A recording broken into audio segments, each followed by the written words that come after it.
Stock market में देखना कि गेमिंग इंडस्ट्री में जो चार्ट है ना, पिछले कुछ दिनों में उसमें बूस्ट आया है या नहीं आया है। अगर बूस्ट आया होगा तो हाई चांसेस है कि ड्रीम 11 के आने के चांसेस काफ़ी ज़्यादा हाई होंगे।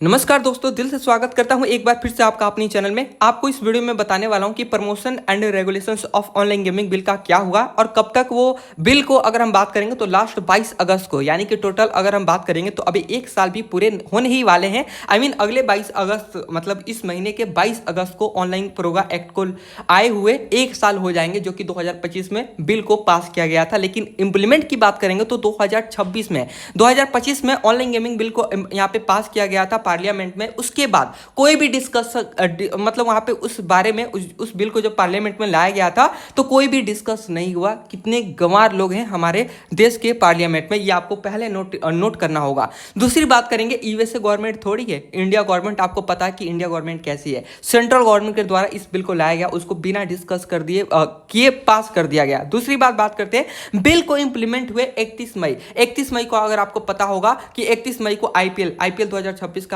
यहाँ पे आईपीएल समाप्त हुआ 2026। उसके बाद 1 मई को, उसके अगले दिन, आईपीएल के अगले दिन बिल को ग्राउंड लेवल पे इंप्लीमेंट किया गया 1 मई को। लेकिन अब आगे बताऊंगा, इस प्रमोशन एंड रेगुलेशंस बिल को लेकर के 5 अगस्त को हायरिंग होने वाली थी लेकिन हुई नहीं। नेक्स्ट डेट कब आने वाला है इस वीडियो में आपको बताऊंगा। लेकिन अगर आप चैनल पर नए हैं, चैनल को दिल से सब्सक्राइब करके जुड़े और आपको कुछ यहाँ पे इंपॉर्टेंट चीजें बताने वाला हूँ जिसको साफ साफ आपको पता चलेगा कि गवर्नमेंट का ओरिजिनल डिसीजन क्या होने वाला है और किस प्रकार से फैंटेसी को कम बैक किया जा सकता है या फिर नहीं किया जा सकता, ये भी आपको जानकारी देने वाला हूं। तो चलिए स्टार्ट करते हैं, वीडियो को लाइक करें। और आपको एक चीज और बताऊंगा, अगर 31 मई की बात करेंगे तो बहुत सारे लोगों के सवाल मन में यही सवाल होगा कि ड्रीम 11 का क्या होगा, अब फ्यूचर फैंटेसी गेमिंग का क्या होने वाला है और क्या ये इन फ्यूचर कम बैक होगा अगर गवर्नमेंट, अगर सरकार बदलती है या फिर अगर आपको पता है कि रूलिंग अभी जो रनिंग में है वो है बीजेपी गवर्नमेंट। तो क्या ऐसा हो सकता है कि बीजेपी गवर्नमेंट के यहाँ पे जाने के बाद फिर से फैंटेसी को कमबैक की श्रेणी में लाया जाएगा? क्योंकि गवर्नमेंट को इससे, गेमिंग इंडस्ट्री से बहुत ज़्यादा टैक्स मिलने वाला है। अभी अगर आपने हाल ही में देखा होगा तो सेंट्रल गवर्नमेंट ने फिर से यह पार्लियामेंट में एक बिल को पास किया गया है जहाँ पे यूपीआई को लेकर के वहाँ पे टैक्स का एक बिल पास हो चुका। वो बस जल्दी ही वो फ्रेमवर्क बना करके अपडेट कर देंगे ताकि लोगों से टैक्स को और ज़्यादा वसूला जा सके। चलिए हम बात करते हैं इस वीडियो में फैंटेसी स्पोर्ट्स के कमबैक को लेकर के कि क्या होने वाला। 5 अगस्त को सुनवाई नहीं हुई, आने वाले टाइम में सुनवाई होगी और वो नेक्स्ट डेट कब होने वाला और क्या वो फाइनल डेट होगा। तो चलिए, बहुत सारे लोगों के मन में होंगे, तो देखिए मैं आपको एक यहाँ पे चीजें स्ट्रैटेजी बता रहा हूँ जिसको लेकर के आपको पता चल जाएगा। 30 मई तक ड्रीम 11, देखिए जब बिल को पास किया गया था 22 अगस्त को, तो ड्रीम 11 ने क्या किया था, ड्रीम 11 ने फ्री टू प्ले मॉड्यूल पे काम करके बहुत सारे यूजर्स को एक्टिव रखा और 4 लाख 5 लाख रुपए फर्स्ट प्राइज ऐसे करके उसने बांटा 1 साल तक। उसके बाद 31 मई तक जो फाइनल मैच था आईपीएल का, तब तक अच्छे खासे प्राइजेस ड्रीम 11 पे थे फ्री में। फ्री टू प्ले में आप टीमें लगाओ, फर्स्ट रैंक लाओ और अच्छे खासे स्कोर पे प्राइज जीत जाओ। इस प्रकार से ड्रीम 11 काम कर रहा था। लेकिन जैसे ही 1 मई को बिल को इंप्लीमेंट किया गया तो उसके बाद क्या हुआ, ड्रीम 11 ने सारे के सारे 1 करोड़ के मेगा ग्रैंड जो 1 लाख के मेगा ग्रैंड लीग का कॉन्टेस्ट है उसको हटा करके 700-500 रुपए ऐसे करके रखा। उसके बाद धीरे धीरे अगर आपने अभी देखा होगा तो 5 अगस्त को जो सुनवाई होने वाली थी, हायरिंग होने वाली थी, उसके बाद से क्या हुआ, ड्रीम 11 ने फिर से अपने पेड कंटेस्ट वाले मतलब जो फ्री टू प्ले में जो फर्स्ट प्राइजेस था ना उसको इंक्रीज कर दिया था। तो ये एक ऐसा सिग्नल है जिससे कि ऐसा लग रहा, हालांकि 5 अगस्त से पहले 10 से 15 दिन पहले, 5 अगस्त के 10 से 15 दिन पहले ड्रीम 11 के को नहीं कह सकते लेकिन स्टेक होल्डर्स के साथ और आईटी मिनिस्टर के साथ एक मीटिंग हुई जिसमें लेकर के टैक्स को लेकर के सुप्रीम कोर्ट ने यहाँ पे इनको रिलीफ दिया था। जो 2.5 लाख करोड़ का टैक्स का मामला था, केवल एक ही फैंटेसी की बात नहीं कर रहा हूं,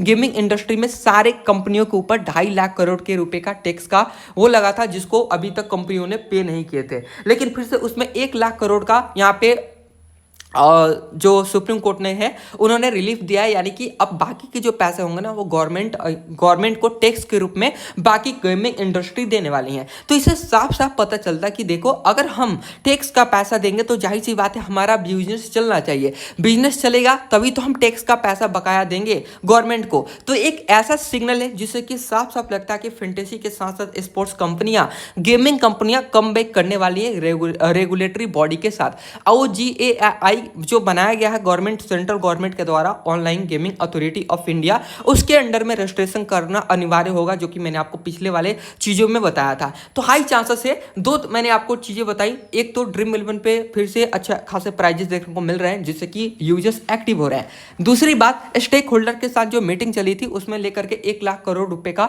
रिलीफ मिला, बाकी के 1.5 लाख करोड़ रुपए यहाँ पे गवर्नमेंट को देने, मतलब गवर्नमेंट को मिलेगी बाकी कंपनियों के द्वारा। तो जाहिर सी बात है, जो टैक्स भरेगा उसको अपना बिजनेस रन करना ही होगा। तो ये हाई चांसेस है 2 महीने बाद, यानी कि जो नेक्स्ट डेट अगर हम आपको देखें तो ड्रीम 11 वापस आएगा। जी हाँ, बिल्कुल आएगा, ये आपको डाउट नहीं करना, लेकिन थोड़ा समय लग सकता है।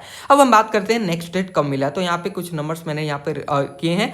Online gaming act 2025, this matter required to be heard at a length for final disposal. इसका मतलब ये है, अगर आपने देखा होगा जो कि 5 अगस्त को ही ये वाला जो ऑर्डर आया है उसमें लिखा है upon hiring the council the court made the following order, ठीक है। और इसमें ये लिखा है this page of writ petition transferred case pertain to the challenge to the wires of the Promotion and Regulations of Online Gaming Act 2025.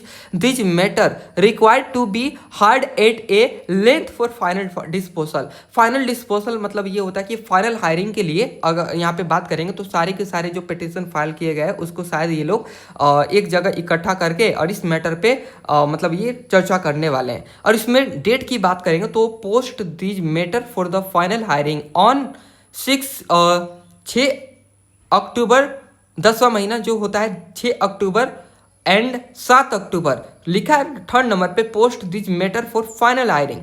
Final hiring होने वाली है online gaming promotion and regulation को लेकर के 6 और 7 अक्टूबर, इन 2 दिनों में इस चीज़ों को सुना जाएगा, क्योंकि सारी चीज़ों ये जो पिटीशन थे उसको कलेक्ट करके एक जगह इसको स्टडी करके और उसके बाद फाइनल हायरिंग होने वाली है 6 अक्टूबर को। 7 अक्टूबर तक इसका फाइनल डिसीजन आ जाने वाला है। तो ये एक ऑफिशियल यहाँ पे स्टेटमेंट आया है कोर्ट के द्वारा, आप समझ सकते हो।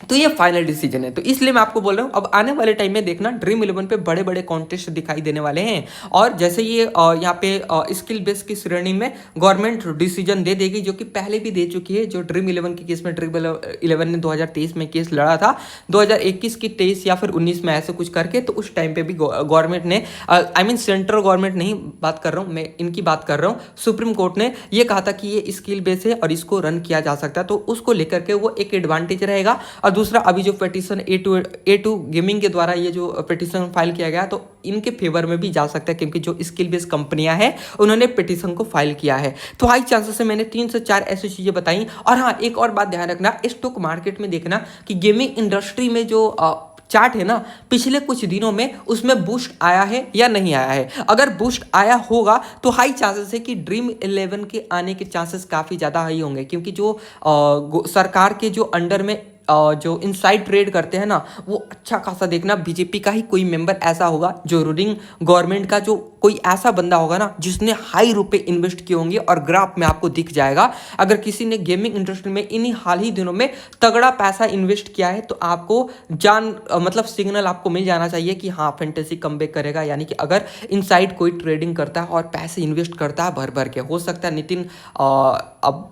नितिन राजकुमार ऐसे कुछ करके, या फिर कोई ऐसा हीरो हो जो कि इंडिया का ही हो। और अगर इन दिनों 7 अक्टूबर से पहले अगर ऐसा कुछ बूस्ट देखने को मिलता है स्टॉक मार्केट में गेमिंग इंडस्ट्री के किसी भी ट्रेड के ऊपर, तो आपको जान लेना चाहिए कि हाँ, फैंटेसी कमबैक करेगा। तो इस पे भी थोड़ी नज़र आप बनाए रखना। बाकी ये अपडेट कैसा लगा कमेंट बॉक्स में जरूर बताएं, आप अपना ओपिनियन जरूर दें, और चैनल पे नए हैं चैनल को दिल से सब्सक्राइब जरूर करें।